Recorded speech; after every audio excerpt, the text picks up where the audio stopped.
Медицински досиеа на нови 5 пациенти на кои биле вршени кардиолошки интервенции во приватните болници ќе бидат под лупа на Комисијата на Министерството за здравство, која ќе треба да покаже дали операциите биле направени без потреба.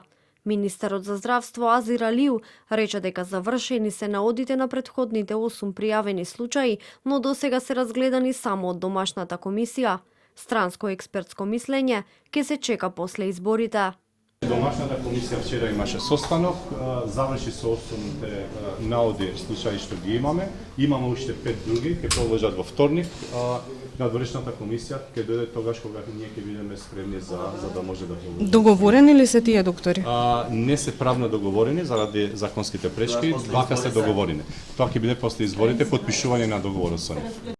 Проверката на хирушките зафати следуваат откако кардиохирургот доктор Сашко Кедев рече дека во приватните клиники во земјава се прават непотребни кардиолошки интервенции со цел да се извлечат пари од граѓаните. Министерот за здравство Азир Алиу оствари и средба со доктор Кедев, на која беше дискутирано за изнесените тврдења на кардиохирургот.